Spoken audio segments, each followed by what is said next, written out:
Hallelujah, hallelujah, hallelujah. Hallelujah. धन्यवाद धन्यवाद यीशु, धन्यवाद यीशु, धन्यवाद अब्बा पिता, धन्यवाद अब्बा पिता, धन्यवाद यीशु, धन्यवाद यीशु, धन्यवाद पवित्र आत्मा परमेश्वर। धन्यवाद पवित्र आत्मा परमेश्वर। सब कोई खाना खा लिए? खाना खा के आए हैं ना? Hallelujah, hallelujah, hallelujah. हालेलुया। उस दिन मैं सिखा रही थी क्या, आत्मा प्राण और शरीर, है ना? उसी का आगे हम लोग कंटिन्यू करते हैं, ठीक है? अभी आप लोग सब लोग खाना खाए हैं और उसमें मैं क्या बता रही थी कि जो हमारा मन है वो क्या है, वो एकदम अभी भी परमेश्वर क्या किया है, आत्मा को पूर्ण बना दिया है ना? लेकिन हमारा मन और हमारा शरीर जैसा था वैसा ही है। शरीर ना तो अच्छा है ना तो बुरा है ना? शरीर, हमारा मन जो बोलता है उसी के अनुसार हमारा शरीर कार्य करता है। और आत्मा इतना परफेक्ट है कि आत्मा से कोई भी गलत चीज़ नहीं हो सकता है। क्यों? क्योंकि जब आपका बपतिस्मा हुआ या जब कोई व्यक्ति प्रभु यीशु को अपना बपतिस्मा ले लिए, है ना, लेकिन भी अगर हम यीशु के वचन को जाने ही नहीं, यीशु का वो हमारे लिए क्या किया है उसको हम जाने ही नहीं, तो उसका कोई मतलब हुआ ही नहीं। एक्चुअल में जब कोई भी व्यक्ति प्रभु यीशु का शब्द को जानता है, उसको समझता है, तब उसका नया जन्म होता है। Hallelujah, hallelujah. तो ये जो मन है, तो उस दिन मैं बता रही थी कि अगर आत्मा में सब चीज़ ठीक है, तो हम आत्मा में अगर ईश्वरीय हैं, ये वो एकदम परफेक्ट बना दिया है, सब चीज़ है, तो मैं मेरे से पाप क्यों होता है ना? मेरे अंदर ईर्ष्या क्यों है, द्वेष क्यों है, अक्षमा क्यों है, नफरत क्यों है, मैं बार बार पाप में क्यों गिर जाती हूँ, क्यों मेरे से गलती होता है? तो मैं उसमें क्या बताई थी, क्योंकि हमारा आत्मा जो है वो कमज़ोर है और हमारा जो मन है वो अभी एकदम मजबूत है। तो हम जिस तरह अपना आत्मा शरीर को हम खाना खाते काहे के लिए? एनर्जी के लिए ना। उसी तरह अगर आत्मा को हम अगर खाना ही नहीं देंगे, उसमें एनर्जी रहेगा क्या? अभी देखो, परमेश्वर हम लोगों का पेट बनाए हैं ना। अब क्या होता है, खाना खाते हैं कहाँ जाता है? पेट में, है ना? अभी आप लोग खाना खाए, कुछ भी खाए, तो क्या आप देख रहे हैं कि आपका पेट में वो जाके नाच रहा है, डेग रहा है, कुछ कर रहा है, कुछ पता चल रहा है? आवाज़ कर रहा है, गड़ गड़ गड़ गड़ मशीन, कुछ हो रहा है, कुछ भी पता चल रहा है? आप लोग खाए, आके यहाँ पर बैठ गए, है ना? लेकिन अंदर का जो मशीन है वो काम कर रहा है, वो चक्की चल ही रहा है ना? चक्की चल रहा है और वो क्या कर रहा है, उसका जो काम है, वो जो खाना हम खाए उससे वो क्या कर रहे हैं, हमारा शरीर को जो ऊर्जा चाहिए वो ऊर्जा को वो बना रहा है और वो हमारा शरीर को दे रहा है। हमारा शरीर क्या कर रहा है, उसको खाना से जो चीज़ भी ज़रूरी चीज़ है उसको वो चूस ले रहा है। ठीक है, मान लो आप लोग बहुत अच्छा खाना खाए, एकदम बहुत सुंदर, है ना, सजा हुआ, एकदम अच्छा दिख रहा है, ऐसा खाना खाए तो ठीक है। फिर अगले दिन जब जाते हो वॉशरूम, मतलब टॉयलेट जाते हो, तो क्या वैसे ही निकलता है जैसा खाए वैसे ही रहता है? कैसा उसका रूप आकार चेंज हो जाता है ना, सब चीज़ बदल जाता है ना। जो जैसा खाए वैसा रहता है, दाल चावल कुछ रहता है, कुछ नहीं पता चलता है। क्यों? क्योंकि वो बताता है कि वो हमारे अंदर जो गया, वो जो कार्य प्रभु ने हमारे अंदर जो मशीन बनाया, जो चीज़ करना था, वो वाला प्रोसेसिंग वो पूरा कर दिया है। वो खाना का जो चीज़ भी चाहिए था, जो पोषक तत्व, उसको हमारा शरीर ले लिया है और जो जिसका ज़रूरत नहीं है वो वेस्ट हो गया, मतलब वो बाहर आ गया। उसी तरह जब हम खाना मतलब ये खाना सब खाते हैं तो हमारा ये होता है उसको कैसे खाते हैं, मुंह से खाते हैं, है ना। तो जिस मुंह से आप जो खाओगे और बाहर आएगा, बाहर आना ज़रूरी है ना। इधर से जो हम खाएंगे वो हमारा शरीर को पोषण देता है, बाहर जो आता है वो वेस्ट प्रोडक्ट है, यानी वो गंदगी है, मतलब जो नहीं चाहिए वो आ जाता है। वैसा ही जब हम परमेश्वर का वचन को जब हम खाते हैं, है ना, यानी उसको जब हम अपने कान के थ्रू खाते हैं, जैसे हम कोई भी चीज़ को अगर खाते हैं,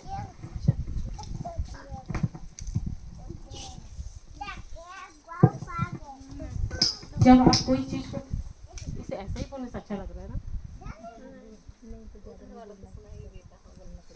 अच्छा, तो जब आप खाना खाते मतलब खाने हाँ, जैसे हम खाना खाते हैं तो हमारा मुंह स्वाद लेता है ना, कोई भी चीज खट्टा मीठा तीखा स्वाद देता है ना, कड़वा, यानी हमारा ये जीभ है वो स्वाद को डिफरेंशिएट करता है, मतलब पहचानता है ना, कि ये खट्टा है, यानी उसका ये को जानता है कि कौन सा खट्टा है, कौन सा क्या है, कौन सा मीठा, हर स्वाद को वो समझता है, जानता है। उसी तरह और वैसे ही हम लोग उसको खाते हैं स्वाद के अनुसार, वैसे ही हमारा कान भी है, वो भी है ना, इन सब चीजों को वो समझता है ना। हमारे कान के द्वारा भी जब हम खाते हैं तो वो भी स्वाद जानता है कि ये कौन सा स्वाद है। अगर आप परमेश्वर का वचन को ले रहे हैं तो उसका भी स्वाद लेता है वो, चाहे आप कोई भी, कान हमारा जो है ना वो कोई भी चीज का स्वाद वो भी चखता है, वो भी जानता है। अच्छे शब्दों का भी स्वाद जानता है, बुरे शब्दों का भी स्वाद जानता है, ईर्ष्या द्वेष हर तरह का स्वाद हमारे कान लेता है। तो जब जब आप ये खाना खाते हो, है ना, जब आप परमेश्वर का वचन को जब आप सुनते हैं, यानी आत्मिक भोजन, ये जो आत्मिक भोजन है, आत्मिक भोजन हम कान के द्वारा ही लेते हैं। उसको हम कहाँ से लेते हैं, हम जैसे नेचुरल फूड खाते हैं, जो भात दाल चावल जो खाते हैं वो हम मुंह से खाते हैं, लेकिन आत्मिक भोजन हम कान के द्वारा लेते हैं। जिस तरह ये जो खाना हम खा रहे हैं उसको खाने से हमारा शरीर को वो ऊर्जा देता है, उसी तरह जब आप आत्मिक खाना खाते हैं तो वो हमारी आत्मा को ऊर्जा देता है। और जब ये आत्मा को ऊर्जा देगा और आपका आत्मा जैसे जैसे मजबूत होते जाता है, जितना आप खाना दोगे वो मजबूत होगा, और जैसे जैसे वो मजबूत होगा आपके शरीर का कोई भी परेशानी है, आपके जीवन का कोई भी परेशानी है, उससे वो मुक्त होता है। Hallelujah hallelujah. उदाहरण मान लो अभी आम का मौसम है ना, अभी आम का जब फल आता है तो मान लो ये आम है, ठीक, ये जो डंडी में लटकता है इसको क्या बोलते हैं, आम ऐसा डंडी में लटकता है ना, लटकता है ना, वो जहाँ पर आम का एक जुड़ता है एकदम ऐसा, वो बीच में होता है ना, क्या बोलते हैं उसको,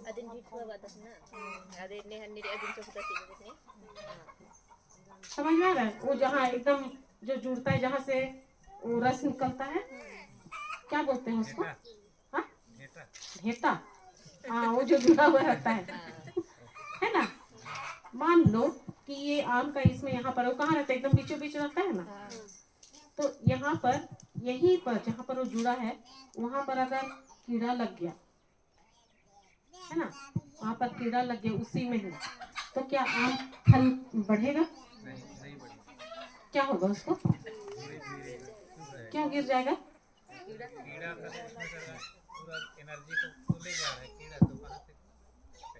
वो सूख जाएगा और वो गिर जाएगा, है ना, क्योंकि उस आम का वही मूल जो है ना, वहीं पर से ही उसके पूरा उसको बढ़ने के लिए जो कुछ भी जरूरत है वो मिलता है ना। तो उसको आप चिपकाना चाहोगे तो भी वो चिपकेगा, वो पूरा नष्ट हो जाता है, बर्बाद हो जाएगा, झड़ने लगेगा ना, वो वहां से ही उसको सारा जो फल को बढ़ने के लिए पोषण मिलता है, तभी वो बढ़ता है।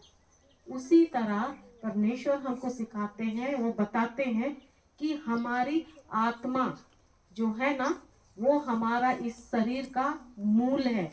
ठीक वैसे ही जैसे आम का वहां पर अगर कीड़ा लग जाता है तो आम पूरी तरह से झड़ जाएगा, कोई भी फल है ना वो क्या हो जाएगा, नष्ट हो जाएगा। उसी तरह जब हमारी आत्मा को आप भोजन नहीं दोगे, उसको ध्यान ही नहीं दोगे, तो हमारा ये पूरा शरीर असर करता है। हालेलुया। हालेलुया। निकालिए सुक्ति अध्याय 18 पद संख्या 14।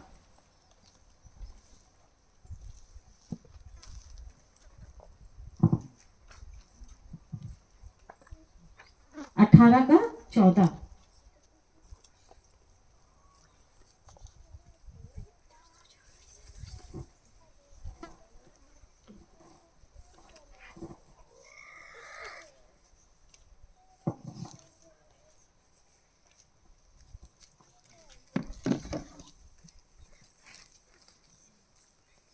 पुराने नियम में है, स्तोत्र के बाद मैं सबको खोजते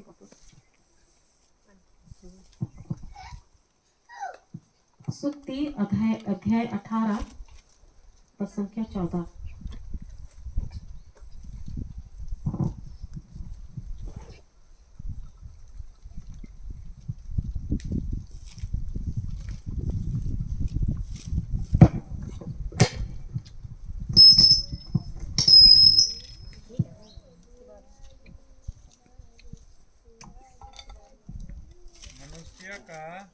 मनुष्य का आत्मबल उसे बीमारी में संभालता है, किंतु कौन टूटे हुए मन को सांत्वना देगा। क्या बोलता है, मनुष्य का आत्मबल क्या बोल रहा है, उसे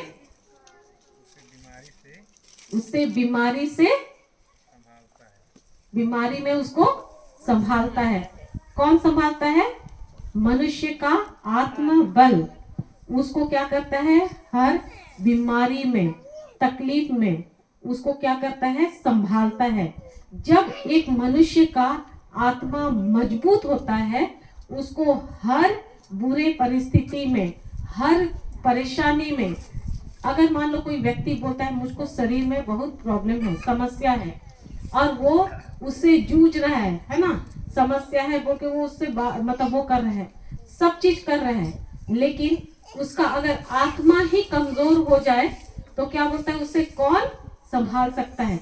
जब तक उस व्यक्ति का आत्मा मजबूत है वो इन सब चीज को वो बर्दाश्त कर सकता है, लेकिन अगर उसका आत्मा कमजोर हो जाए तो वो व्यक्ति उसको बर्दाश्त नहीं कर पाएगा। Hallelujah, hallelujah.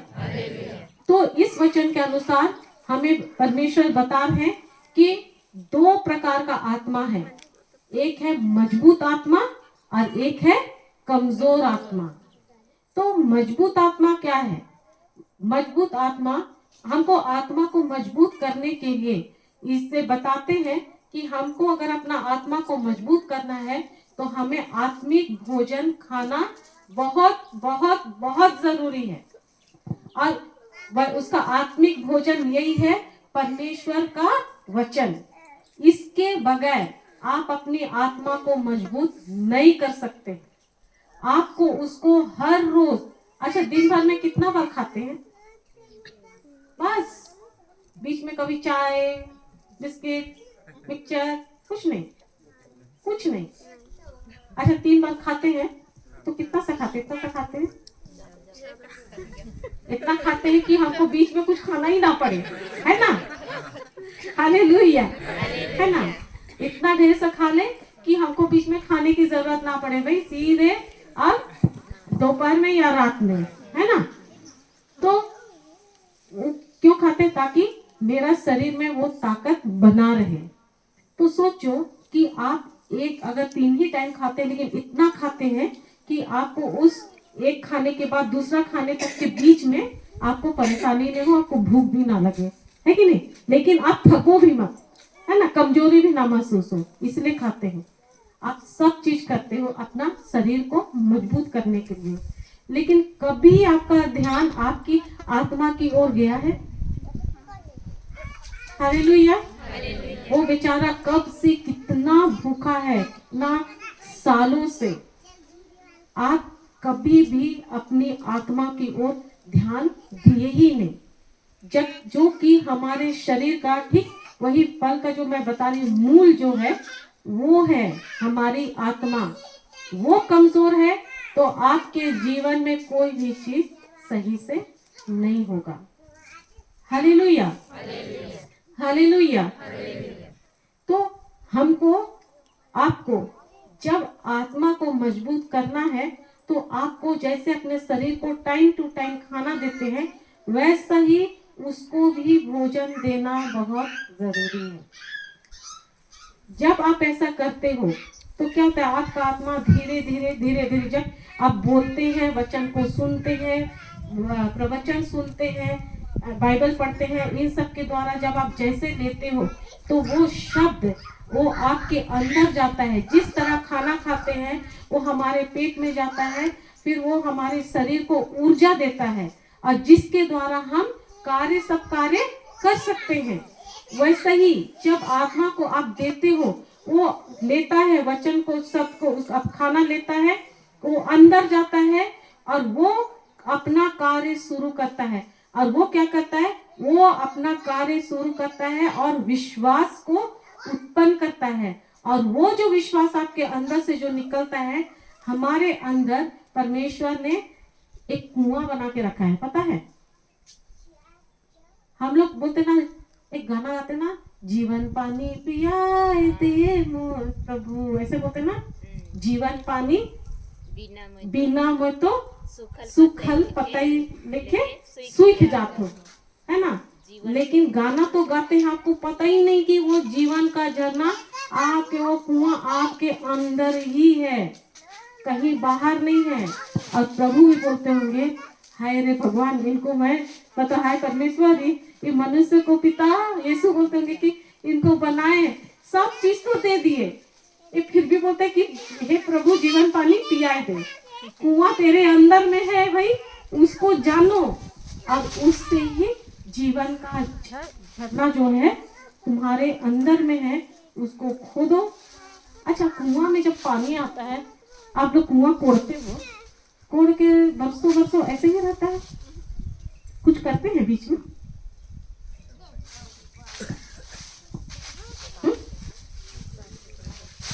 उसको क्या पूछो, आप बताओ ना। कुआं है ना घर में, है ना, तो सफाई करते हैं ना उसको। क्यों सफाई करते हैं? हाँ? और अगर हम 4-5 साल 10 साल नहीं करेंगे तो क्यों गंदा होगा? क्या है कि उसमें पानी का जो झरना है वो बंद हो जाएगा ना, और उसमें जो पानी है वो क्या रहेगा, वो वही पानी जमा रहता है और उसमें से बदबू आना शुरू होता है कि नहीं, है ना। तो सोचो कि हमारे अंदर जो कुआं है, वो कुआं का झरना कब से बंद पड़ा हुआ है, समझ रहे हैं? मैं बता रही हूँ, देखो वो समरिटन नहीं, वो वाला नहीं है जो कुआं के सामने मिले थे, सामरित्री, मेरा ही मोबाइल वचन लूकस,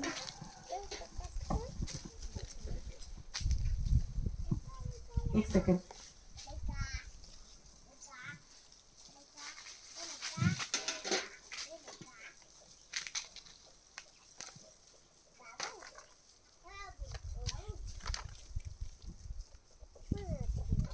हालेलुया, हालेलुया। धन्यवाद यीशु, धन्यवाद यीशु, धन्यवाद यीशु, धन्यवाद यीशु। पिता की स्तुति हो, पिता की स्तुति हो, पिता को धन्यवाद, पिता को धन्यवाद। पुत्र की स्तुति हो, पुत्र की स्तुति हो, पुत्र को धन्यवाद, पुत्र को धन्यवाद। पवित्र आत्मा जॉन 4 योहन अध्याय 4 पद संख्या 5।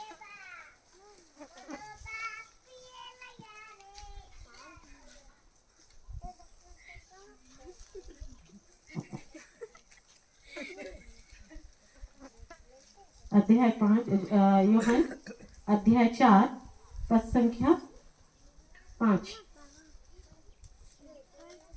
पढ़िए।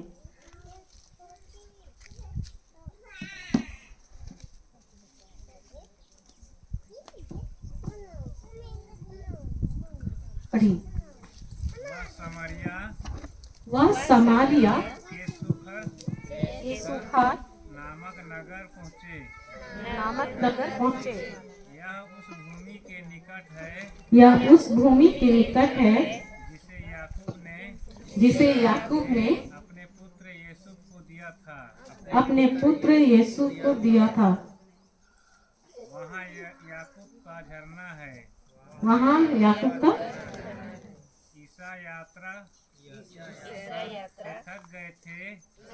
ईसा यात्रा से थक गए थे, इसलिए वह झरने के पास बैठ गए। उस समय दोपहर हो चला था। यानी ईसा क्या कर रहे थे? वो समायरा होते हुए जा रहे थे, है ना, और दोपहर का समय था। और वहां पर क्या था? याकूब का कुआं, जो अपने बेटे के लिए दिया था, है ना। तो वो वहां से गुजर रहे थे। आगे पढ़िए। एक समरिया स्त्री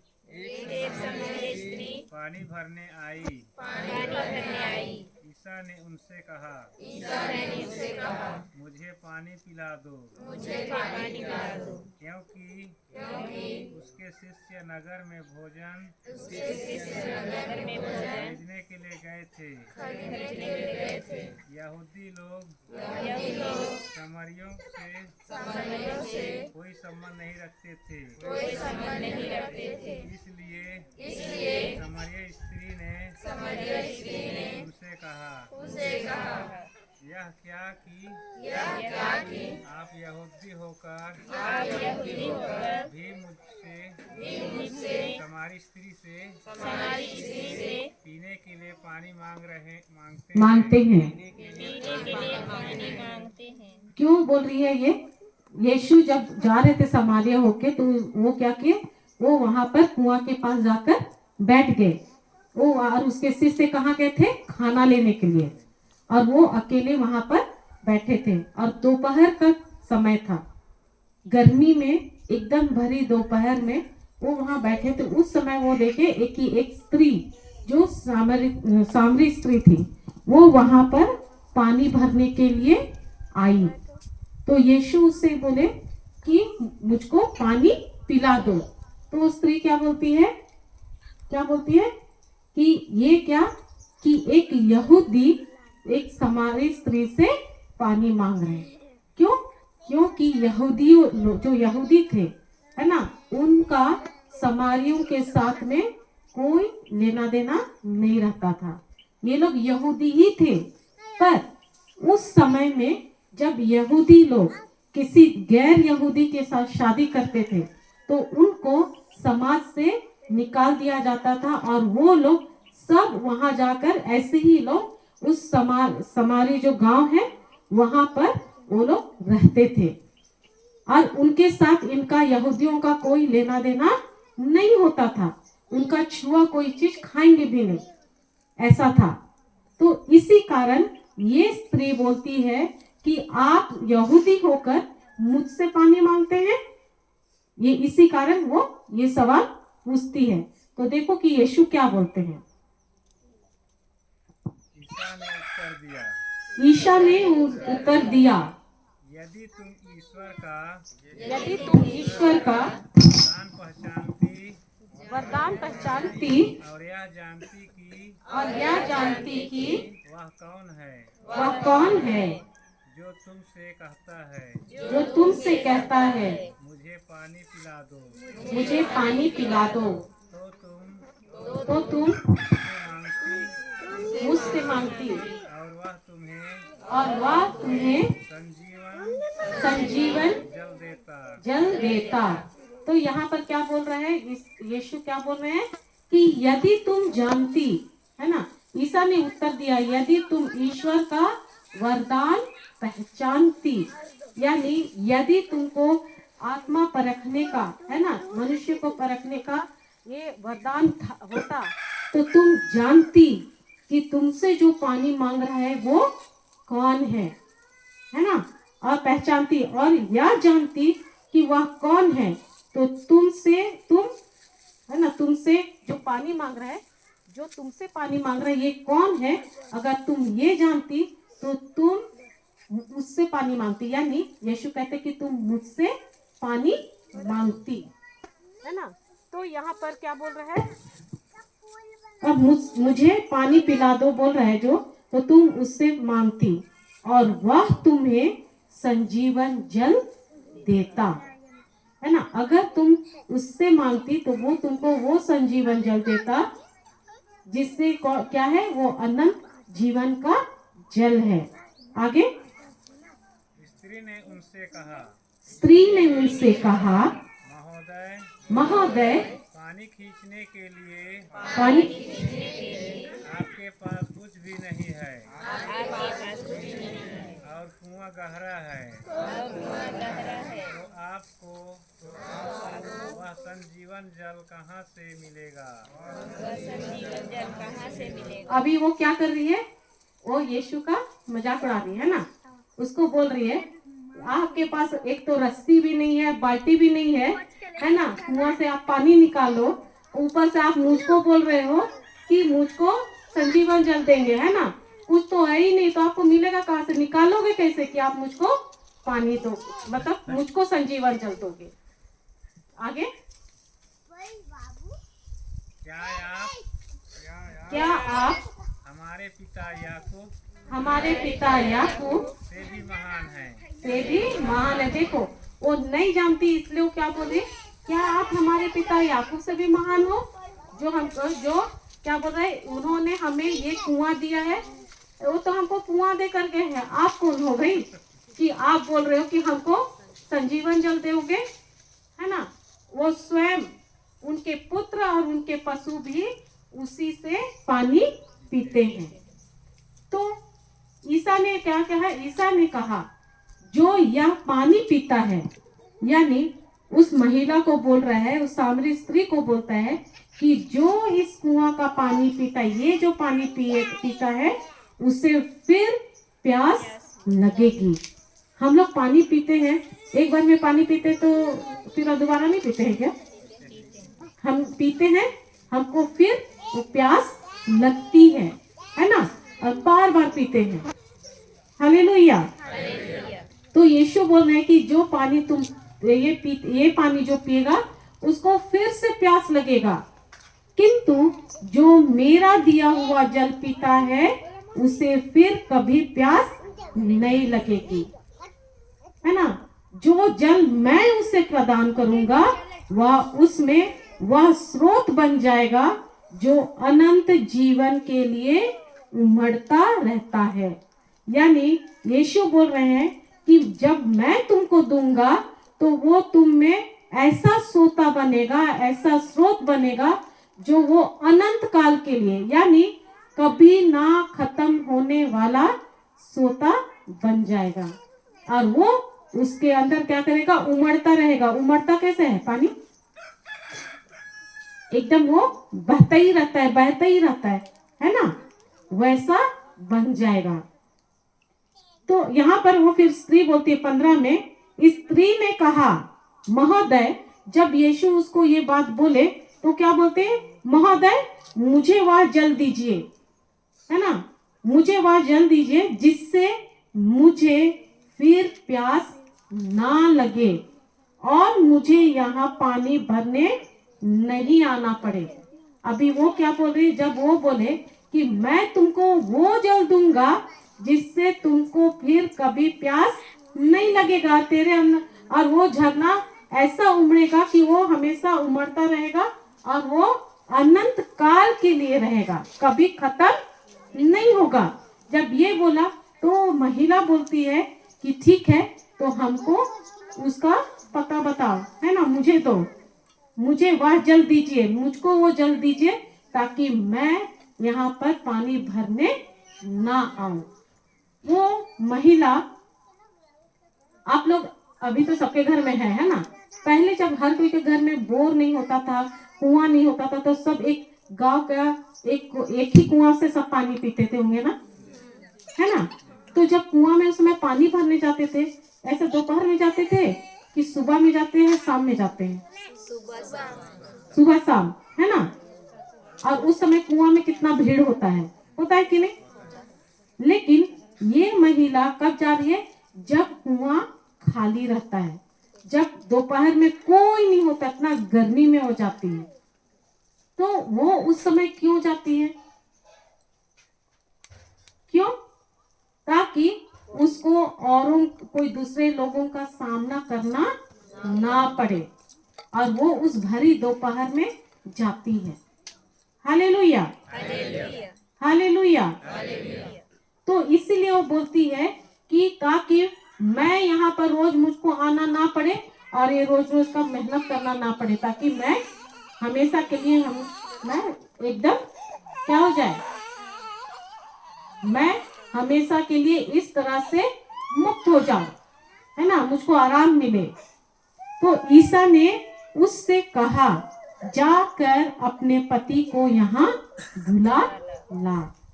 तो वो जब ये बोलते हैं कि मुझको ये चाहिए, तो यीशु बोलते हैं कि जाओ और जाकर अपने पति को यहाँ पर लेकर आओ। Hallelujah, hallelujah. तो वो स्त्री क्या बोलती है यीशु से? कहती है, स्त्री ने उत्तर दिया, मेरा कोई पति नहीं है। ईसा ने उससे कहा, तुम ठीक ही कहा, तुमने ठीक ही कहा कि मेरा कोई पति नहीं है। यीशु उसको बोलते हैं कि तुम ठीक ही बोलती है कि तुम्हारा कोई पति नहीं है। तुम्हारे 5 पति रह चुके हैं और जिसके साथ अभी रहती हो वह तुम्हारा पति नहीं है। यह तुमने ठीक कहा। यीशु को कैसे पता? हालेलुया, है ना। इसीलिए और वो जब दोपहर में, और यही कारण था कि अगर वो इतने लोगों के साथ रह रही है ना, अभी वो जिसके साथ रह रही है वो भी उसका पति नहीं है, तो क्या पूरा गांव, पूरा बस्ती उसको जानता होगा? जानता होगा। और वो अगर भीड़ में जाएगी और सब कोई के साथ में, तो और महिला लोग देखेगी तो उसको क्या बोलेगी? अच्छे से बोलेगी? क्या करेगी? उसको सब दुत्कारेंगे, है ना। और यही वजह से इन सारे चीजों से बचने के कारण, ताकि ना तो उसको किसी का सामना करना पड़े, इसी कारण वो दोपहर में पानी लेने जाती है। और उस समय जब यीशु वहां मिलता है तो वो छठा पुरुष होता है ना, और उससे वो बात कर रही होती है उस समय। तो देखिए आगे बोलता है, तुम ठीक ही कहा, तुमने ठीक ही कहा है। तो स्त्री कहती है ना, स्त्री ने उनसे कहा, महोदय मैं समझ गई आप नबी हैं। अभी भी वो क्या कर रही है? वो अपना ही में है, वो पहचान ही नहीं पाई। वो क्या बोलते, हाँ हाँ मुझको समझ में आ गया कि आप एक नबी हो, है ना।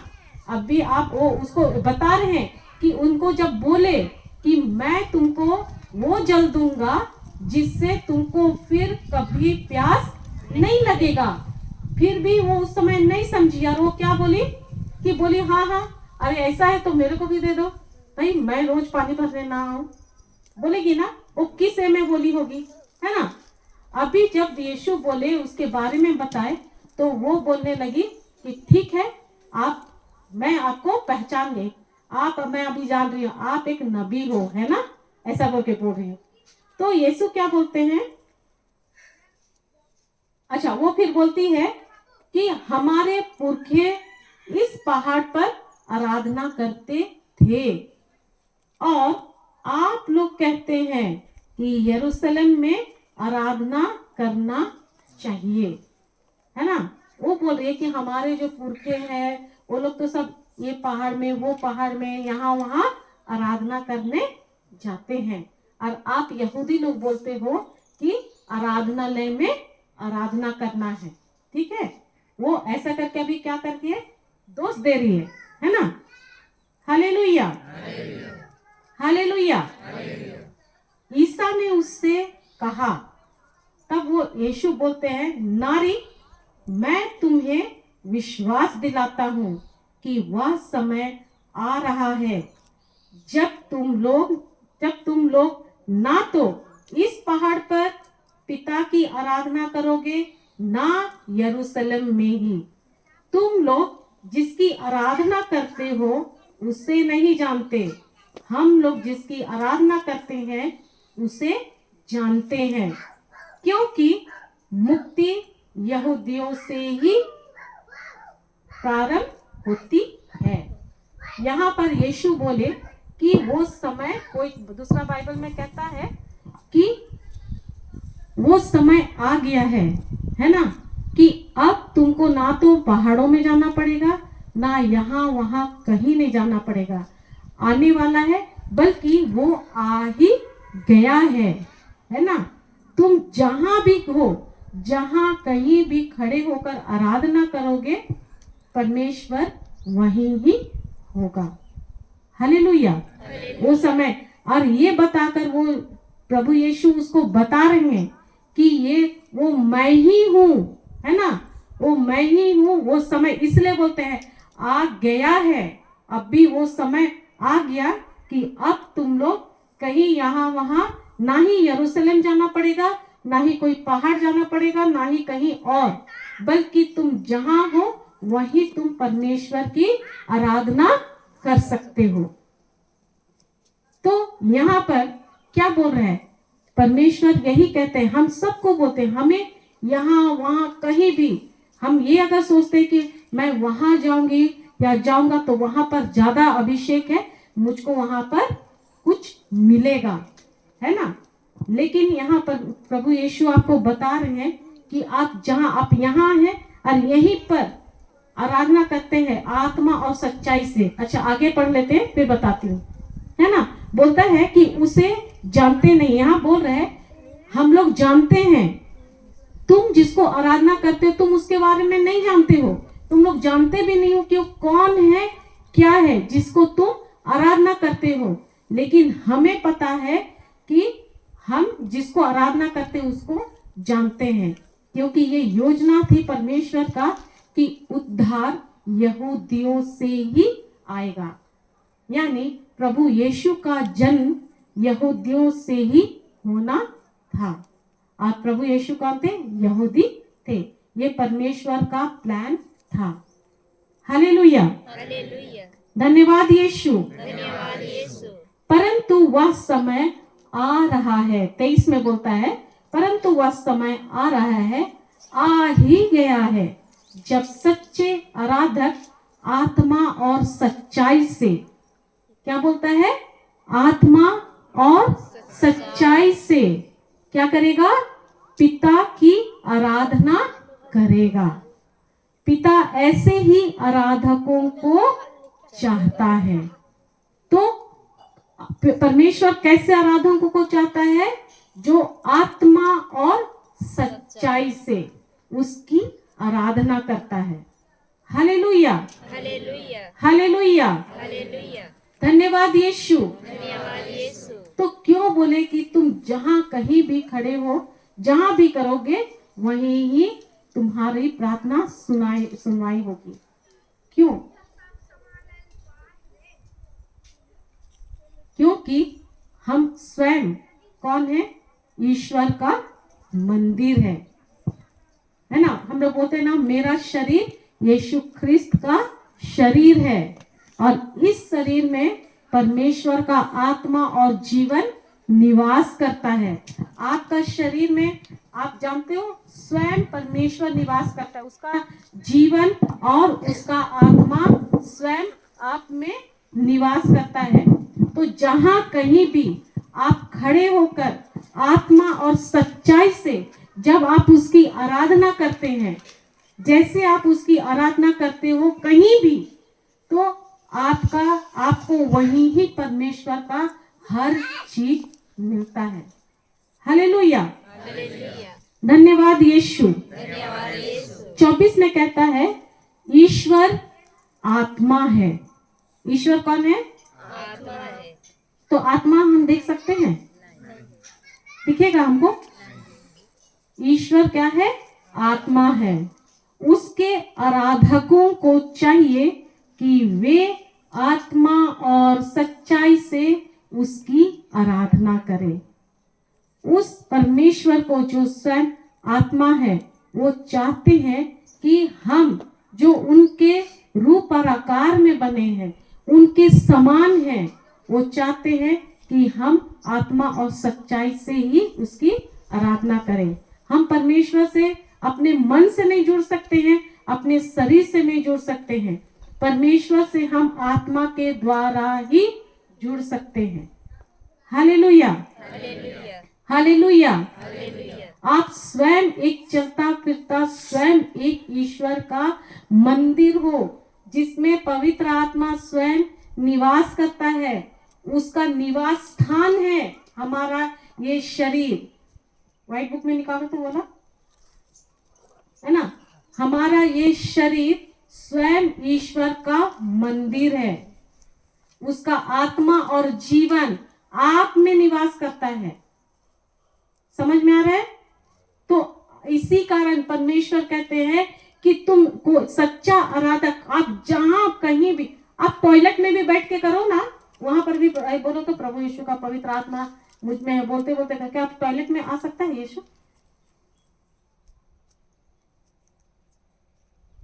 अरे मैं कौन सा सवाल पूछ दी भाई, टॉयलेट जाते हो ना सब, तो भाई इसमें शर्माने वाली क्या बात है? मैं पूछी टॉयलेट में आप यीशु आ सकता है क्या? हाँ कि नहीं आएगा? हाँ कैसे आएगा? आ सकता है? कैसे आ सकता है?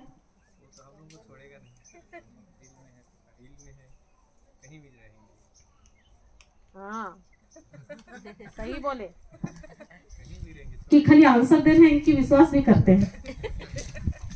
हाँ?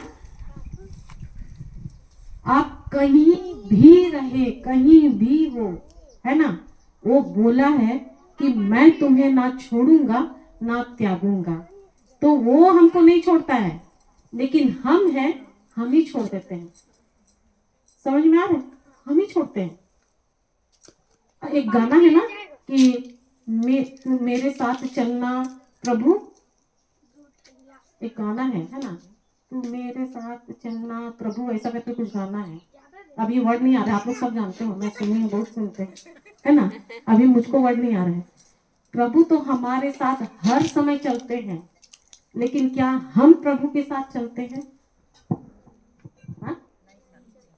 वो तो नहीं छोड़ते हैं, वो छोड़ते ही नहीं है, लेकिन हम छोड़ देते हैं उसको। ऐसा बोलते हैं ना, कभी लड़ाई होगा चाहे कभी कुछ होता है, हम लोग बोलते हैं प्रभु देखिए, क्या बोलते हैं, प्रभु यीशु मैं ये चीज को आपको समर्पित करती हूँ, बोलते हैं। उसमें क्या बोलते हैं, अरे रुकिए प्रभु आप थोड़ा साइड में रहिए, मैं देखती हूँ ना।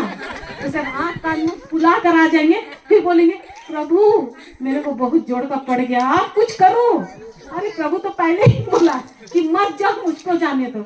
लेकिन क्या होते, प्रभु आप साइड होइए ना, मैं संभालती हूँ ना, मैं संभालती हूँ। उसका डंडा खा के आओ, फिर बोलेंगे प्रभु आपको नहीं दिखाई दिया, आप कहे कुछ नहीं किए। अरे वहां पर तो आप ही बोले प्रभु आप साइड में रहो, मैं देख लूंगी, है कि नहीं। तो वो बोलते हैं कि आप कहीं भी किसी भी गिरे स्थिति में हो रहो, वो हमेशा आपके साथ है।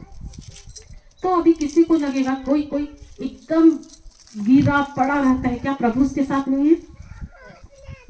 हा? लेकिन उसका स्थिति क्यों ऐसा है? हालेलुया। चलो पहले ये वाला सुन लेती हूँ, है ना, आगे फिर क्या बोलता है 25वां में पढ़िए, बोलिए, देखिए 25वां में स्त्री ने कहा मैं जानती हूँ कि मसीह जो ख्रिस्त कहलाते हैं आने वाले हैं, जब वे आएंगे तो हमें सब कुछ बता देंगे। अभी वो क्या बोल रही है, अब वो बोलती कि मैं जानती हूँ कि मसीह जो कि ख्रिस्त कहलाने वाला है वो आने वाले हैं। आने वाले मतलब अभी तुरंत आने वाले नहीं है, यानी ये मतलब पहले से ही परमेश्वर ने अपने नबियों के द्वारा ये घोषणा करते आ रहे थे, है ना, करते आ रहे थे कि ईश्वर का पुत्र आएगा जो सारे मानव जाति का उद्धार करेगा। ईसायास नबी जो लिखता है प्रभु यीशु के बारे में, उसके वो जब ये लिखे थे ना, कल हम लोग पढ़े थे, है ना, ईसायास में 23 का ये सब पढ़ रहे थे ना कल, यीशु को कैसे मारा गया। वो सोचो, वो जब लिखे थे, वो यीशु के जन्म का 700 साल पहले वो भविष्यवाणी किए भी थे और लिखे भी थे। उसका 700 साल के बाद यीशु आए। तो पिता परमेश्वर का जो योजना था वो अपने नबियों के द्वारा ये बार बार लोगों को बताया जा रहा था। ऐसा नहीं है कि परमेश्वर ने चुपके से भेज दिया यीशु को। इसका प्लान बहुत जो भी था वो अपने नबियों के द्वारा इसको बताया गया। और ये जानती है, इसलिए वो बोलती है कि मैं जानती हूँ, है ना, मैं जानती हूँ कि मसीह जो ख्रिस्त कहलाता है आने वाला है। जब वे आएंगे तो हमें सब कुछ बता देंगे। किसको बोल रही है? वो यीशु को ही बोल रही है ना, उसी को बोल रही है कि वो आने वाला है। अभी तक उसको पता नहीं है कि जो उससे बात कर रहा है और जिसके बारे में वो ग्रंथ में पढ़ रही है, वो अपना, है ना, मतलब तोरा बोलते हैं ना, उस समय तोरा बोलते थे। उस तोरा में जो पढ़ रही थी नबियों के द्वारा, जिसके बारे में बार बार भविष्यवाणी हो रहा था, उनका आराधनालय में, है ना, बताया जाता था। वो जो है यीशु, वो वही उसके सामने में खड़ा होकर बात कर रहा है, उसको नहीं पता है अभी तक। Hallelujah, hallelujah. फिर 26 में बोलता है, ईशा ने उससे कहा, है ना, जब वो बोली कि मैं जानती हूँ, है ना, कि यीशु आने वाला है, मुझको पता है, तब ईशा उससे कहते हैं कि जो तुमसे मैं, है ना, बोले मैं जो तुमसे बोल रहा हूँ वही हूँ। यानी वो उसको स्पष्ट तौर पे बोले कि ये जो मैं हूँ यहाँ तुमसे जो बात कर रहा, तुम जो बोल रही है ना कि ये जो आने वाला है, मैं वही हूँ जिसके बारे में तुम बात कर रही हो, जिसके बारे में तुम सुनी हो। Hallelujah, hallelujah. तो उस समय, है ना, शिष्य आए और अपने एक गुरु को देखे कि किससे, सबसे पहली बात वो एक महिला से बात करे। ऊपर से वो कौन थी? सामरी थी। और यहूदियों का सामरी के साथ कोई लेन था ही नहीं। इसीलिए वो लोग जब आए बहुत आश्चर्य से देखने लगे कि ये इससे क्या बात कर रहे हैं और ये महिला इससे कैसे बात कर रही है ना, क्योंकि लोग किनारे हट जाएंगे, उनका रास्ता में आएंगे ही नहीं, ऐसा था। तो वो लोग देखे, है ना। फिर यहाँ पर बोलता है, अथवा नहीं, यहाँ पर बोल रहे हैं कि उस समय शिष्य आ गए और उन्हें एक स्त्री के साथ बात करते देखकर अचंभे में पड़ गए। फिर भी किसी ने यह नहीं कहा, इससे आपको क्या, अथवा आप इससे क्यों बात कर रहे हैं। हालेलुया।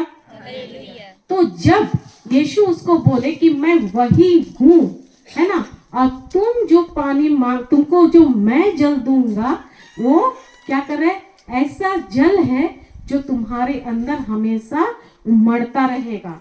अब जब स्त्री को ये पता चल गया, वो क्या की, वो अपना घड़ा वहीं पर फेंक दी, है ना, उसको छोड़ दी और वो दौड़ते हुए वहां से भागी। क्या बोल रही है? ये बोलती है कि ये वही है जिन्होंने मेरे बारे में सब कुछ बताया। क्यों? क्योंकि अब वो जान गई कि ये कौन है। और वो जो वहां छोड़ी, मतलब घड़ा छोड़ दी, मतलब उसका जो इतना पुराना जो कुछ भी था वो सब को वो वही छोड़कर वो फिर चली गई। अब जाकर क्या की, उस सारे लोगों को जाकर लेकर आई। Hallelujah, hallelujah. वो क्या बोलते हैं कि वो गई और बोलती है, चलिए एक मनुष्य को देखिए जिसने मुझे वह सब जो मैंने किया बता दिया है। कहीं वह मसीह तो नहीं है? ये जाकर बोलती है और सारे लोगों को वहां से लेकर आती है। हालेलुया। तो यीशु यहाँ पर जो उसको बोलते हैं, वो मैं तुमको वो जल दूंगा जिससे तुमको कभी फिर प्यास नहीं लगेगा। मतलब वो ये बता रहे हैं कि ईश्वर तो क्या है, उसमें क्या बोल है, ईश्वर तो आत्मा है। तो जब वो जाने, जब आप परमेश्वर का वचन को जानते, क्या बोलता है कि वो हमारे अंदर ही वो कुआं है जीवन जल का। वो सोता आपके और हमारे अंदर में ही है। पर जब हम परमेश्वर को जानते हैं और जब उस सत्य को जानते हैं, और सत्य क्या करता है, हमारे अंदर का जो कुआं में जो ब्लॉक पड़ा हुआ है उसको क्या करता है, हटाता है। Thank you Jesus. Hallelujah, hallelujah. तो वो जल, वो कुआं आपके अंदर भी है, हमारे अंदर भी है, लेकिन उस कुएं में कचरा पड़ा हुआ है, साफ करने की जरूरत है। तो उस कुएं को साफ हम करेंगे कैसे? जैसे ये कुआं में तो लोग उतरते हैं ना और कचरा को साफ करके जाते हैं, है कि नहीं? हालेलुया। देखो, एक बाल्टी में गंदा पानी है ना, कचरा पानी, आप उसको, उस कचरे को फेंके ही नहीं, आप उसको लिए और नल के नीचे रख दिए और नल को खोल दिए। आप अभी खोल कर चले गए, 2 घंटे के बाद उसको वहां पर जब जाके देखे, नल खुला ही है ना। तो अभी आप बताइए कि उस बाल्टी में गंदा पानी रहेगा कि साफ पानी होगा? 2 घंटे के बाद नल खुला है, हाँ? गंदा फिर भी रहेगा। नल पूरा जोर से खुला है, हाँ? तो गंदा रहेगा, साफ पानी हो जाएगा, है ना। अच्छा चलो 2 घंटा के ज्यादा है ना, चलो 3 घंटा आपने खोल के रख दिया। आप प्रैक्टिकल करके देखना, बाल्टी मत रखना, एक तो बर्तन में ही गंदा लेना और उसको रखना, है ना। आप उसको 1 घंटा 2 घंटा आप ऑन करके छोड़ देना, जरूर प्रैक्टिकल करके देखना, क्या होगा। ये लोग बोल रही है साफ हो जाता है। सच में जब आप नल को पूरा जोर खोल कर रखेंगे तो धीरे धीरे क्या होगा, शुरू में वो कचरा ही निकलेगा, निकलते जाएगा निकलते जाएगा निकलते जाएगा, फिर एक समय आएगा कि वो बाल्टी से पूरा कचरा ही निकल कर बह जाएगा और लास्ट में उसमें साफ पानी रह जाता है ना। तो उसी तरह हमारे अंदर में जो कचरा है उसको निकालने का एक तरीका है, उसको भी नल खोलना पड़ेगा भाई, है ना। और वो अपने मुंह का, ऐसा नहीं बोल रही हूँ, वो नल है ना, जाके कान में लगा दो, ऐसा नहीं। हालेलुया। यानी आप वचन को मुंह से जब बोल रहे हो या कान के द्वारा, जैसे मैं बोली थी ना, हम जिस तरह से खाना खाते हैं मुंह से, वैसे ही हमको आत्मिक खाना हमारे कानों से खाना है। तो जितना कान से वचन जाता है, यानी आप क्या किए, आप वचनों का नल को खोल दिए हैं, और वो जैसे जैसे वो आपके अंदर जाते जाएगा आपके अंदर का हर बुराई को धीरे धीरे ठीक वैसे ही सोच लो, इमेजिन की बाल्टी है और नल खोल के रखे और वो कैसे धीरे धीरे कचरा जाता है, वैसे ही गुस्सा का कचरा, अक्षमा का कचरा, मतलब जितना कचरा है वो सब निकल जाता है। हालेलुया, धन्यवाद यीशु।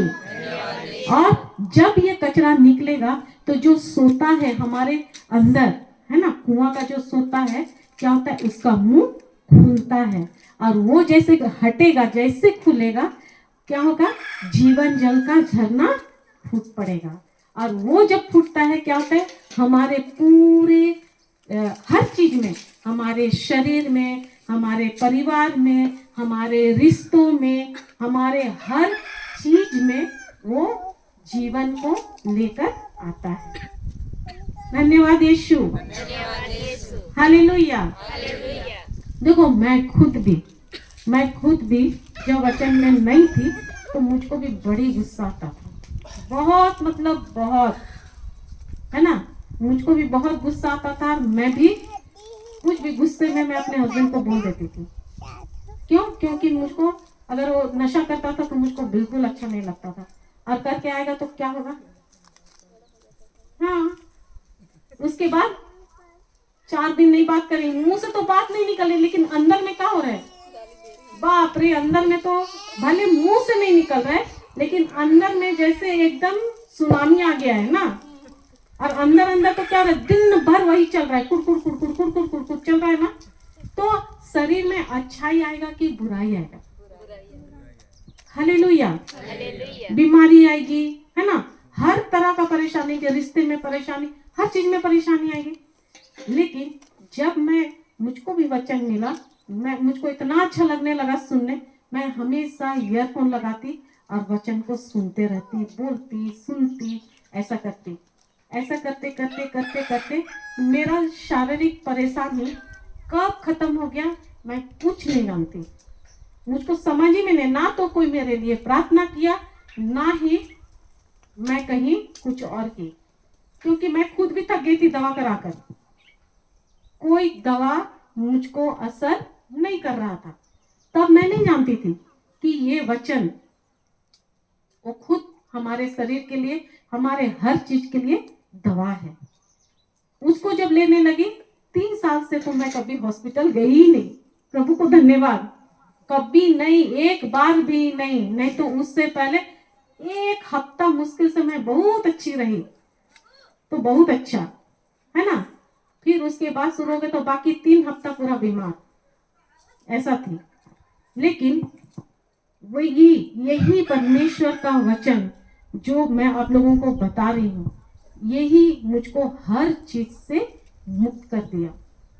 और मैं प्रभु को धन्यवाद देती हूँ कि मुझको भी ऐसे लोगों के साथ जोड़ दिए जो स्वयं आत्मिक में मजबूत है, और उन्हीं के कारण मुझको भी ये मजबूती मिली। और मैं जो उन्होंने जो मुझको सिखाया, जो हमारे आत्मिक पिता हैं, उन्होंने जो हमें सिखाया, उसको हम लोग हर कोई को सिखाते हैं।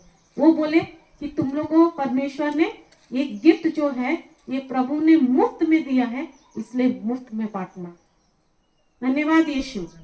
कभी भी कोई भी चीज को मत छुपाना, हर चीज को बताना, क्योंकि हर एक, आप लोग हर एक जन उस परमेश्वर के संतान है।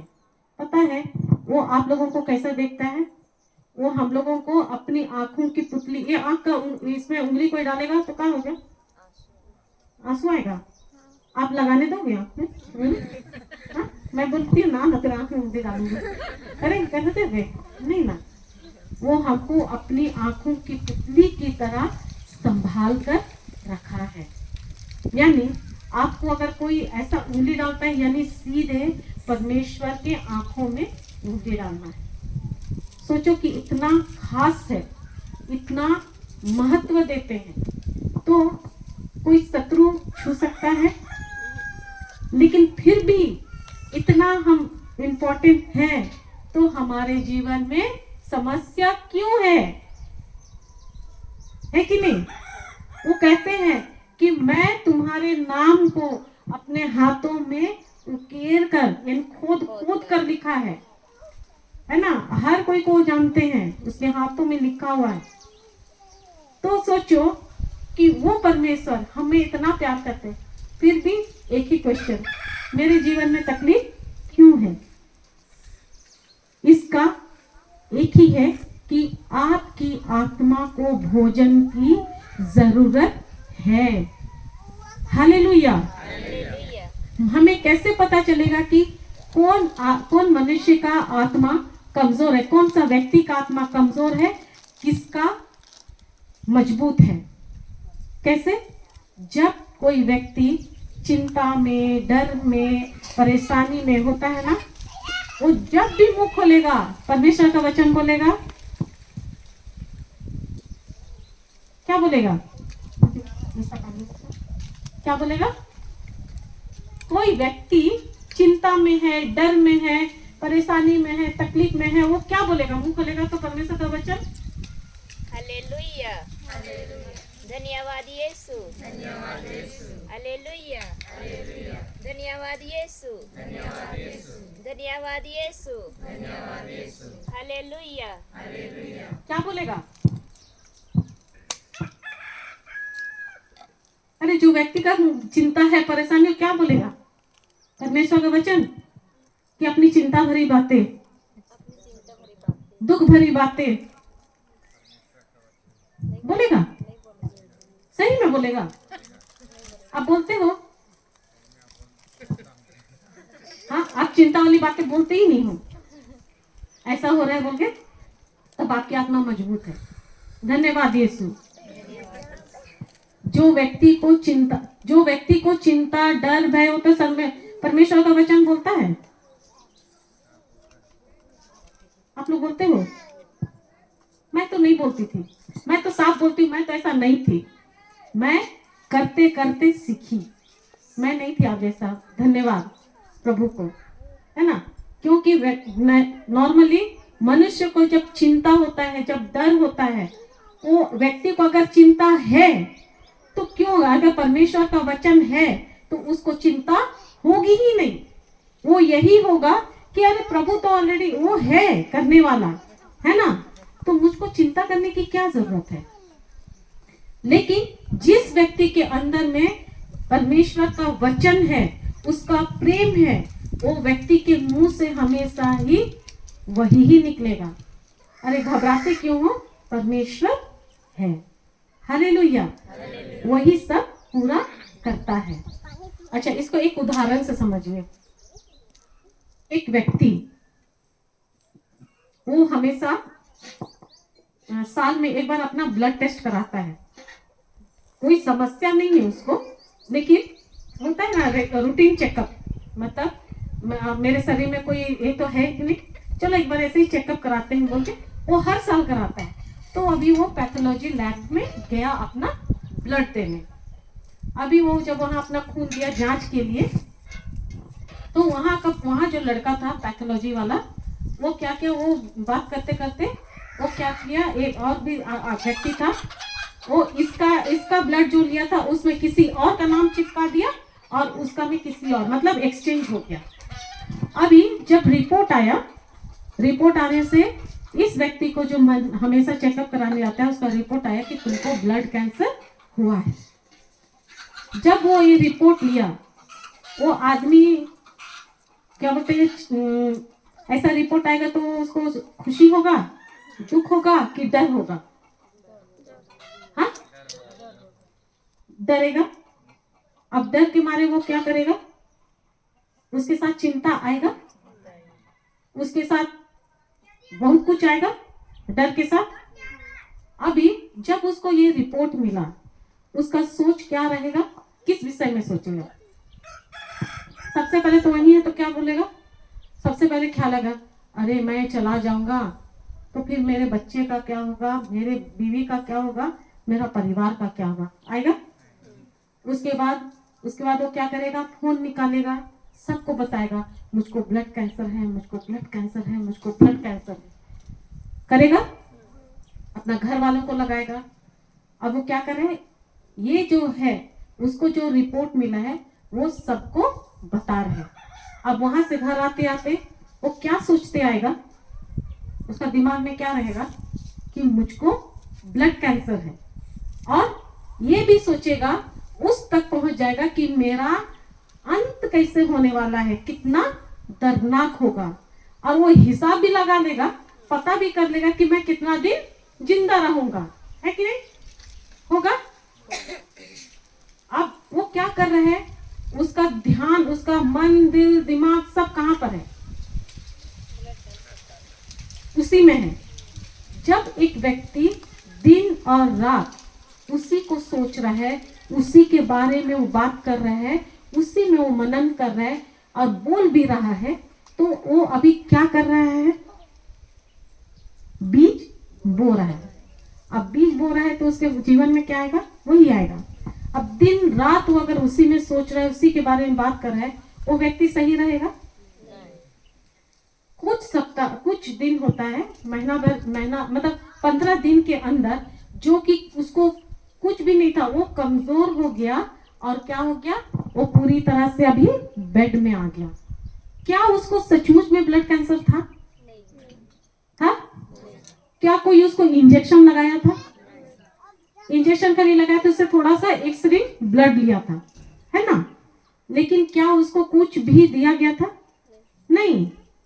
उसके अंदर में ना तो कुछ डाला गया, ना ही उसको कुछ किया गया, ना ही उसको कोई बीमारी था। तो लेकिन ये नहीं होने के बावजूद भी वो व्यक्ति बेड में पड़ गया। कैसे हुआ? डर, चिंता, सब चीज आया। तो क्या हुआ ऐसा करके? वो जब ये चीज आया, ये सीधे सीधे उसकी आत्मा को वो क्या किया? अटैक किया।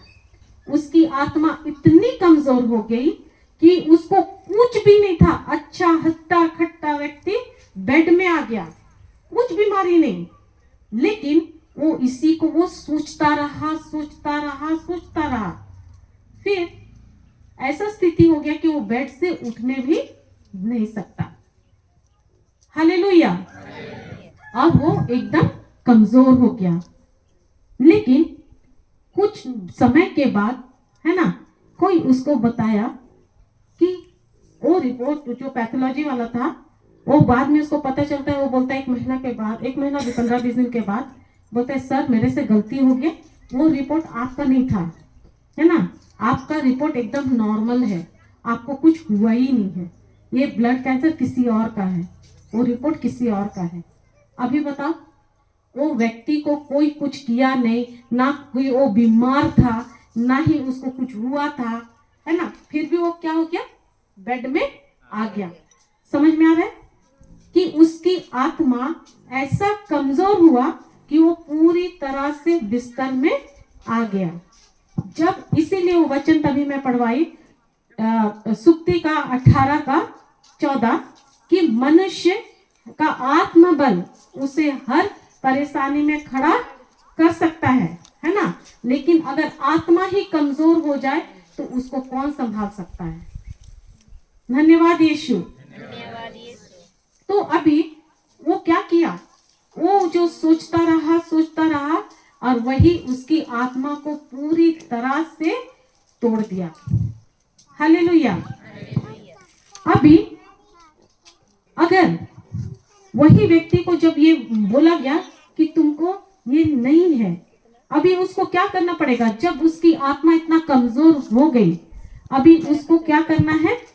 अपनी आत्मा को वो जब मजबूत करेगा, यानी अपनी आत्मा को जब वो खाना खिलाना शुरू करेगा, तभी वो वहां से उठ सकता है, वरना वो नहीं उठ पाएगा। धन्यवाद यीशु। धन्यवाद यीशु। हालेलुया। हालेलुया। इसी कारण प्रभु बोलता है कि अपने हृदय की रक्षा करो, उसको एकदम संजो कर रखो।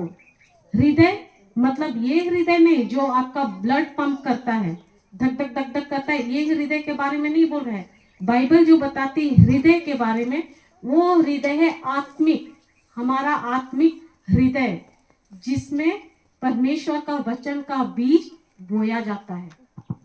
हालेलुया। हालेलुया। हालेलुया। हालेलुया। धन्यवाद यीशु। धन्यवाद यीशु। धन्यवाद यीशु। धन्यवाद यीशु।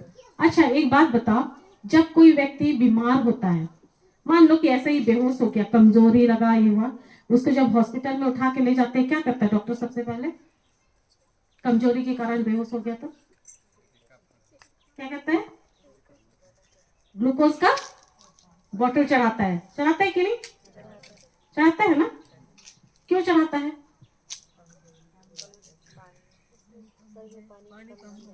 उसको देता है और व्यक्ति ठीक हो जाए, यानी उसका शरीर का जो कमजोरी जाता है उसको एक सपोर्ट देता है, ग्लूकोज चढ़ाता है ना, और वो नॉर्मल हो जाता है।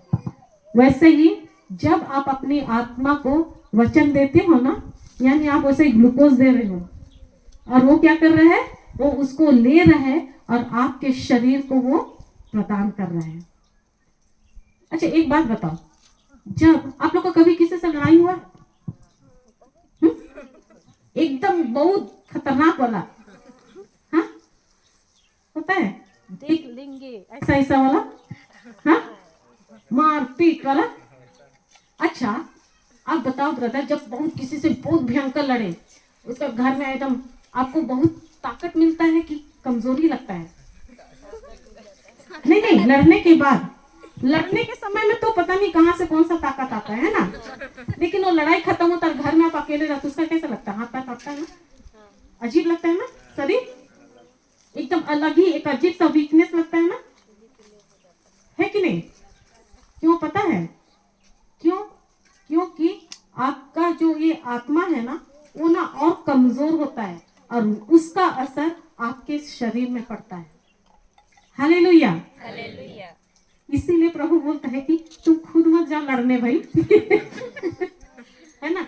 आप लोग गौर करना, वो आपका आत्मा ना, ये जानना है जब भी आपको ऐसा हो रहा है ना, आप जानो कि अरे मेरे से तो गलती हुआ है भाई, मुझको क्या बोले हैं, है ना, वो करने के बाद आपको देखना कभी अच्छा नहीं लगेगा, कभी नहीं आपका शरीर को लगता है आप में एक अजीब सा कमजोरी, कपकपाहट होता है, क्योंकि वो आपका पूरा आत्मा का जो एनर्जी है उसको खींच लिया है। Thank you Jesus. तो ये जो मैं बता रही थी कि आत्मा, इसीलिए मैं यहाँ पर इसलिए आई, क्यों? हमारी आत्मा को, मतलब हम आत्मा में तो ईश्वरीय है, पर क्यों हमारे शरीर तक चंगाई आने के लिए जो कुछ भी है, पर प्रभु तो सब दिए हैं, लेकिन क्यों नहीं पा सकते हैं? क्यों? क्योंकि ये जो मन है, वो जो है वो आपकी आत्मा को क्या कर रही है? शरीर से मिलने के लिए, यानी उसमें जो कुछ भी उसको शरीर तक पहुंचने में, वो एक दीवार बनकर खड़ी है। अभी जब आप अपनी आत्मा को, क्योंकि आत्मा तो ऑलरेडी आपका कमजोर है, हो गया है, क्योंकि आप उसको भोजन नहीं दे रहे, और मन जो बोल रहे हैं, आप मन को ही ज्यादा खाना दे रहे हैं। कैसे? संसार का सब चीज, क्यों मैं बताई ना, वो 5 इंद्रियों से चलता है, जो आप देख रहे हो, जो महसूस कर रहे हो, जो सुन रहे हो, है ना, यही नहीं सब चीजों से आप क्या कर रहे हो? अपनी मन को आप वो कर रहे हो, और आपका मन ही है जो वो आपका शरीर को चला रहे हैं। अभी जब आप अपनी आत्मा को जैसे खाना देने लगते हो, है ना, जैसे उसको वचन से भरते जाते हो, आपका आत्मा जैसे जैसे मजबूत होता है, आपका मन को क्या करता है? वो आपका मन कमजोर होने लगता है। मन कमजोर मतलब वो जो आपको सब चीज दिखने वाली चीज में चला रहा था ना, वो कमजोर होके क्या होता है? वो अभी आपके आत्मा के साथ मिलने लगता है। है। वो जब मिल जाता है, आपका आत्मा और आपका मन जब एक हो जाता है, उसी समय फटाक सा आपके शरीर में क्या होता है? चंगाई आती है, आपके जीवन का हर चीज उसी वक्त पूरा होता है। हालेलुया। हालेलुया। तो ये आत्मा हमारा जो है, वो हमारे शरीर का सबसे सबसे सबसे इम्पोर्टेंट पार्ट है। हम शरीर का देखभाल करते हैं, अपना हर चीज का देखभाल करते हैं, लेकिन हम अपनी आत्मा को ही भूल जाते हैं, जो कि सबसे इम्पोर्टेंट है। हालेलुया। हालेलुया। और हम लोग बोलते हैं ना, ये मन, आत्मा भी जब शरीर को ये छोड़ता है, तो क्या होता है? ये शरीर ही खाली हो जाता है ना, तो ये डेड बॉडी हो जाता है, होता है कि नहीं? और ये जो है हमारा शरीर का जो भी चीज है, इवन हमारा ये जो बुद्धि है ना, इस बुद्धि को कौन चलाता है?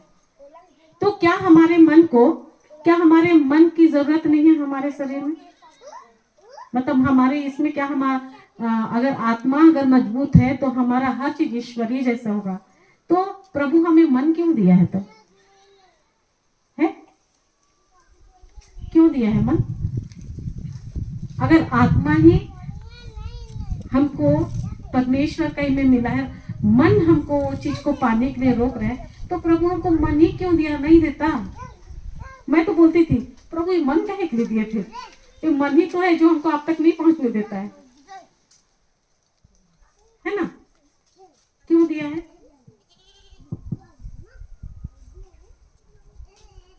आप लोगों को समझ में आ रहा है ना? हाँ, ये बहुत इंपॉर्टेंट, आप लोग समझ जाओगे तो बहुत अच्छा। मैं विश्वास करती हूँ कि आप लोग समझ गए हो। हालेलुया। क्योंकि ये मन ही है जो हमारे शरीर को चलाता है।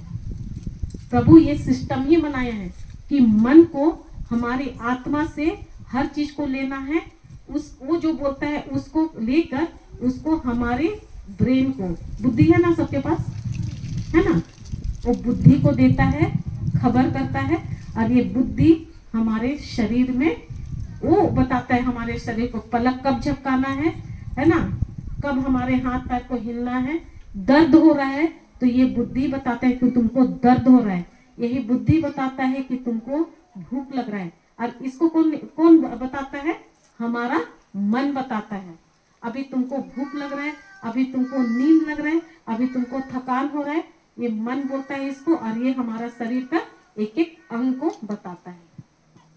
Hallelujah, hallelujah, hallelujah. हालेलुया। और उसी के अनुसार वो निर्देश देता है और हमारा शरीर उसी की तरह से कार्य करता है। इसीलिए बोली हमारा ये शरीर से पाप होने से पहले ही हमारा मन से पाप होता है।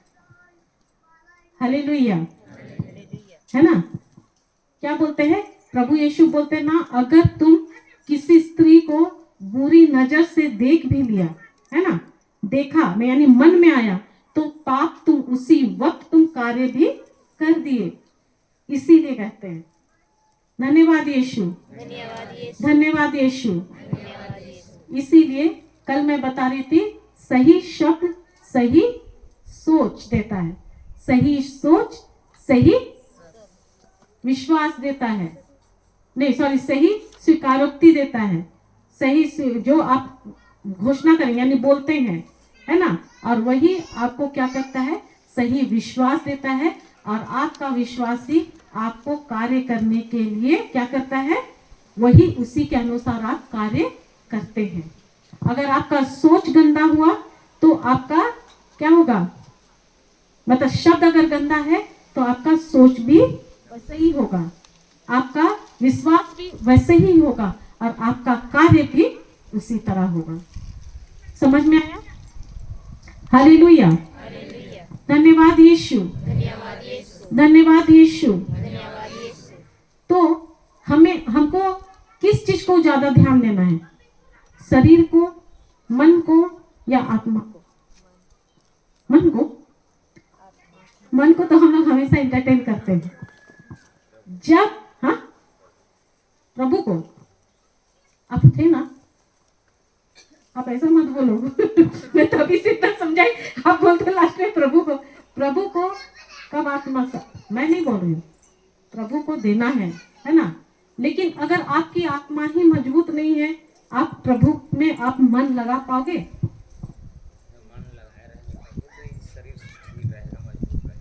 तो आप अपना मन को कैसे करोगे? सही काम करेगा, तो गलत काम तो करबे करेगा। प्रभु यीशु के पास ही नहीं पहुंचेंगे, वो हमारे शरीर के अंदर नहीं है, अगर दिल मन में ही नहीं है। मेरा तो है, आप लोग का है कि नहीं है? मैं इतना कुछ बताया आप उल्टा आप ऐसा बोल रहे हो यानी आप तो सुने ही नहीं है तो समझे नहीं thank you Jesus, hallelujah. Hallelujah. आप अपने से अगर करना चाहेंगे, है ना, तो वो आपका कार्य है। हमको ध्यान देना है कि आप जितना वचन में बढ़ेंगे, जितना आप परमेश्वर का वचन को जानेंगे, आपकी आत्मा मजबूत जैसे होगी वैसे ही आपका मन भी होगा। आया समझ में? और जब आपका मन वैसा रहेगा तो आपका मन आपको सही निर्देश देगा, आपका बुद्धि को, और वही आपको आपका शरीर में कार्य करेगा। आप नहीं कर सकते हैं, लेकिन ये परमेश्वर का वचन है, ये कर सकता है। हालेलुया, कर सकता है नहीं, वही करता है। धन्यवाद यीशु, धन्यवाद यीशु। देखो मेरे हस्बैंड, जैसे मैं बता रही थी, मेरे हस्बैंड पहले बताए थे क्या, आप लोग को नहीं पता, वो पीते थे, है ना, तो वो बहुत कोशिश करते थे कि मैं छोड़ दूं, लेकिन वो कर पाते थे क्या? कार्य करते थे, 1 साल तक नहीं पीते, है ना, फिर कभी पार्टी हुआ ना घर वर में तो फिर शुरू हो जाते थे, फिर शुरू होगा तो बंद होगा क्या? नहीं। तो वो क्या कर रहे थे, अपने मन से, वो जब भी कोशिश की अपने मन से, वो फिर से गिरे, आप अपने मन से चाह करोगे ना कि आज के बाद मैं ये काम नहीं करूंगी, मैं बोल दी तो बोल दी, यानी आप पक्का करोगे, कहीं कि वो आप अपने मन के विश्वास से अपने विश्वास से कर रहे हो इसीलिए।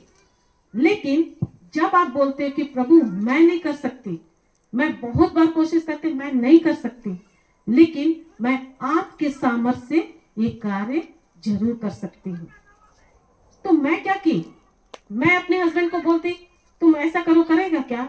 अभी मैं आपको बोलूंगी कि आप दिन रात आप ये वचन को बोलो, बोलोगे? आप बोलोगे? आप ही से बोलूंगी, तो आप ही को ना देख लूं मैं आप टेढ़ा है क्या?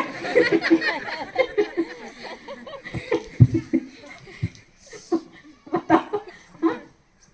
आप ही को बोलूंगी। गलत मन रहेगा, गलत विचार। वो सब छोड़ो ना, मैं जो बोल रही हूँ आपको मैं बोलूंगी कि आप ऐसा बोलो, बोलोगे?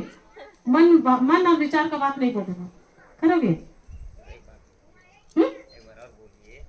कल रात में मैं जो बोली थी आप ऐसा करके बोलो, आप बोले? कितना बार बोले आज दिन भर में? क्या बोले थे बताइए? अगर बहुत बार बोले तो आपको पक्का याद है, और अगर नहीं बोले मतलब आप आगे नहीं बोलूंगी, वो वहां पर लाइव जाएगा ना यूट्यूब में। Hallelujah, hallelujah. बताइए ना ब्रदर, बोले थे? तब आप बोले ही नहीं हो ना, अब मुझको बोलने की जरूरत है क्या? आप बोले कि मैं बहुत बार बोला। अगर एक व्यक्ति एक शब्द को बहुत बार बोलेंगे, क्या उसको याद नहीं होगा? होगा कि नहीं? हालेलुया। हालेलुया। तो उसको मैं अपने हस्बैंड को नहीं बोली कि तुम बोलो, है ना, मैं वचन ली और मैं उनके लिए करने लगी। मैं जब करने लगी, मैं क्या कर रही थी? उनके जीवन में परमेश्वर का वचन का बीज बो रही थी, है ना। प्रभु यीशु का पवित्र आत्मा मेरे पति में है, प्रभु यीशु ने मेरे पति का अभिषेक किया है, उन्होंने मेरे पति को अपने प्रेम से भर दिए हैं और नशे की दुष्ट आत्मा से, हर बुराई से मुक्त कर दिए हैं। क्या इसमें मेहनत लगता है? हाँ, नहीं। तो मैं यही करने लगी। एक समय आया, मैं जब करने लगी, क्या तुरंत छोड़ दिए होंगे? हाँ, छोड़े नहीं, जो करते तो उससे भी डबल हो गया, बढ़ गया। लेकिन मैं भी बोली कि मैं, अगर वो ऐसा है तो मैं भी अपना बोलने का को बढ़ा दूंगी, और मैं ज्यादा करने लगी और ज्यादा उसको बोलना शुरू की। रोजरी लेती और 5 राउंड 6 राउंड ऐसा करती डेली। जब मैं ऐसा करने लगी 2-3 महीने के अंदर उसके में भी बदलाव आने लगा। भले बढ़ गया था लेकिन वो धीरे से कम हो गया। तो बहुत बार क्या होता है, जब हम लोग बोलते हैं आप लोग ऐसा वचन को करो, और जब बढ़ जाता है ना तो बोलते हैं सिस्टर कुछ हो नहीं रहा है, वो तो और ज्यादा कर रहे हैं। तो मैं बोलती और ज्यादा करे तो तुम भी और ज्यादा बढ़ा दो, है ना। जब ऐसा करने लगे तो क्या हुआ, उसका में धीरे बदलाव आया। 3 महीना के अंदर अंदर वो खुद ही वो करते हैं। और अब जब वो बोलते हैं ना तो यही बोलते हैं कि दारू ने मुझको नहीं छोड़ा, मैं दारू को नहीं छोड़ा, वो ही छोड़ के मुझको भाग गया। और वो बोलते नहीं आऊंगा, वो मुझको छोड़ दिया। अब जो आपको छोड़ के जाएगा वो आपके पास आएगा क्या दोबारा? Hallelujah, hallelujah. धन्यवाद यीशु। धन्यवाद यीशु। और इस ये से वो ना केवल खुद मुक्त हुआ, अभी वो लोगों को खुद का गवाही देता है कि मैं ऐसा क्या, मैं जब निकल सकता हूँ तो कोई भी निकल सकता है। और ये है परमेश्वर का वचन। वो क्या किया, वो खुद को वचन से अपने भी भरने लगे, है ना।